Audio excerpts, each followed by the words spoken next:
So a lot of people has been asking me about the best language for beginners to learn. There are definitely lots of languages like C, C Sharp, C++, JavaScript, Python, Java, Kotlin, Rust, so many. And you definitely must pick one for you to learn and just get started in the world of programming. So I have two candidates.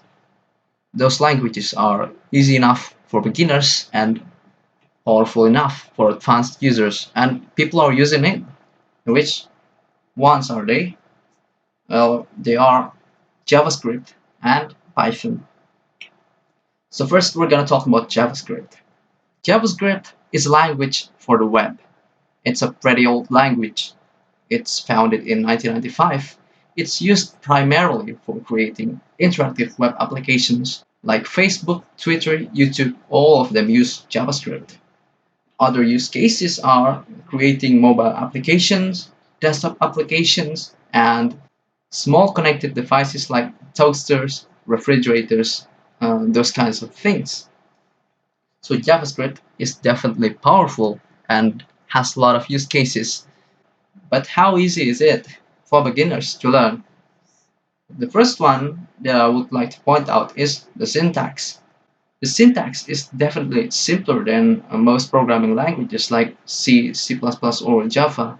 There are definitely simpler syntaxes, but I think JavaScript just gets it right between powerfulness and simplicity. Another thing that I would like to point out is ease of installation. Let me show you how easy it is to get JavaScript running on your machine. Okay, so I'm gonna demonstrate a really simple JavaScript application out of the box. You don't need to install anything, just a good old browser. Anything is available, Google Chrome, Mozilla Firefox, but in this case I'm using Microsoft Edge and a text editor, which is Notepad. I'm using Notepad here. You can use anything. I'm gonna write a script tag here, script, and a closing tag, and then we're gonna log something really simple, console.log. Let's say hello world. Okay, then we save it as HTML, JS test.html. Save it as all files because browser cannot directly run .js files, the JavaScript extension files, so we must use the HTML format. Okay, so save it, and then we basically just drag the file into the browser. JS text. Oh, I mistyped it out, but it's okay. Drag it to the browser, and then it's not showing anything because we must access the developer console in order for this console.log to show up.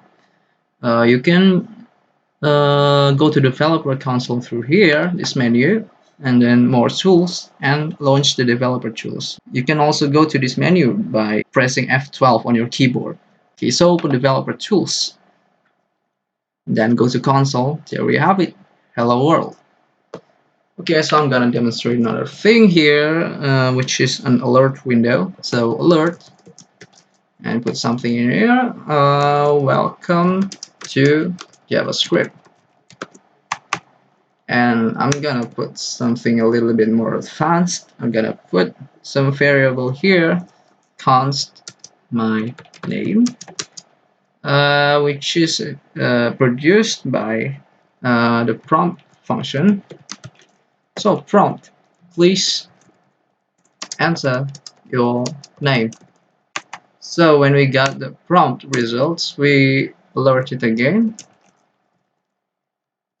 Hello plus my name. And we're gonna put a little exclamation mark here. Okay, we're gonna save it, refresh the browser. Then an alert window appears. It says welcome to JavaScript. Okay, so please enter your name. My name is Valian Masdani. And then when you finish the prompt, it will show hello Valian Masdani as written here. Okay, so we've gotten JavaScript up and running, really simple, just a notepad and a browser. The second language is Python. Python is a more general purpose programming language than JavaScript.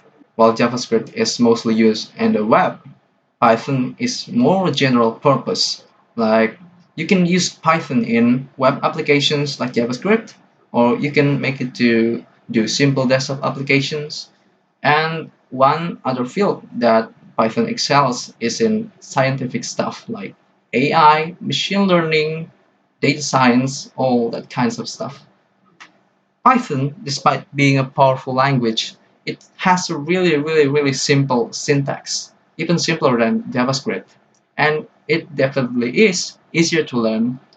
And Python is easy to install, but it requires a little more effort than JavaScript. Let me show you how. To get started with Python, you first must go to the Python website, Python, and go here, and then download Python first. It says that Python 3.5 above cannot be used on Windows XP or earlier, so I'm using Windows 10, so it's safe. Okay, download it. So I'm just gonna skip until I finish downloading. Alright, so it's finished downloading. Took me around 5 minutes. Okay, we'll open the file. Okay, so we're gonna install now. Just gonna skip until the installation is finished. Alright, so we have finished installing Python. So we're gonna start writing our Python program. I'm gonna just print something simple. It is really easy. Just type print parentheses and our text. Hello world, for instance. Okay, so we're gonna save it as all files. Go install it as a py extension. Okay, so the main.py. Alright, so here it is, our file. Well, if we want to run it, just click here, type into the first letter, and write cmd. Okay, so it will open a command line in which you can type something in it to check if the Python installation is has been finished. You write Python here. Okay, so it's gonna open up a Python REPL. It's called a REPL. But currently we have a script that we want to run, which is the main.py. So we're gonna exit this REPL.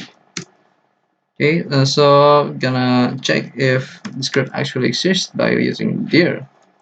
Okay, so this is the script we want to run. Just run Python main.py. So there you have it. Hello world. First program in Python. Okay, so I'm gonna make a little prompt program similar to what we have done in JavaScript. Okay, so after this, we print out the please enter your name. Then we're gonna make a variable called my name, which we can use the input function to prompt. Okay, so then we're gonna print our name. Print welcome to Python and plus the variable my name and a little exclamation mark. Okay, we're gonna save and then run it again. Python main.py. Okay, hello world. Gonna ask my name. Please enter my name. I'm gonna put my name here. Okay, enter. And welcome to Python. Then my name right here. Simple. So there you have it. Two languages which I think is best for beginners to learn. I'm going to tell you one big factor that people pick one language over the other, and that is the field of expertise. There are so many fields in the programming world, the computer science world, game programming, systems programming, embedded devices programming, web development, and many other fields. So I'm going to talk about game programming first. So in game programming, you are developing a game over an existing game engine such as Unity and Unreal Engine. These engines are commonly used for creating games, and I'm gonna pick Unity for this example. Unity mostly uses C Sharp. So if you pick the C Sharp programming language, you will definitely get some benefit if you are trying to learn Unity. Another language I would like to point out, which is good for game programming, is Lua.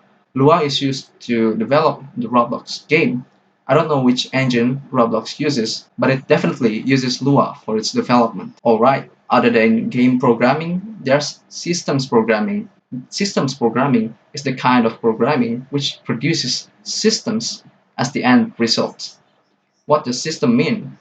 A system is a program which is invisible to the end users. Let me give you an example.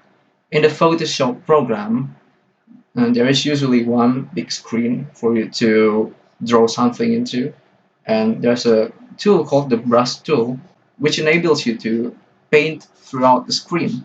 So when you're drawing a line from point A to point B, so the Photoshop program must know which exact point on the screen your cursor is pointing to. And the Photoshop program must also know if you have clicked or not. So it might sound simple just drawing a single line on the screen, but there are so much happening in the background that we don't know. So another example is like an operating system. When you're doing a copy, you're copying a file from one folder to another folder. There are also so much that is happening behind the scenes. And also, when you're connecting an external device like flash drives or your phone or digital camera, there is some sort of software that bridges between the external device and your computer. Sometimes it's called a driver, sometimes it's called a firmware. Systems programming languages must be performant. High-level languages like Python, JavaScript, or C Sharp has no place here. The languages which are primarily used for systems programming is C, C++, and Rust. Another type of programming is embedded devices programming. Like systems programming, it does not produce a visible application to the end user, but it is used to make programs for very small devices and cheap to manufacture devices. Unlike modern computers, which has gigahertz speed of processors and 4 gigabytes and gigabytes of RAM, you are programming for a device which has 2 kilobytes of RAM. 2 kilobytes. It's used for devices like rice cookers, washing machines, remote controllers, and many kinds of very small devices. The languages which use in these kinds of applications is C, assembly, and Rust. So there you have it. What have you learned from this video? We have learned how to install JavaScript and Python, and also learned about many kinds of fields of expertise in the computer programming field, such as game programming, systems programming, and embedded devices programming. Thank you very much for watching this video. I hope you learned something out of it. Bye.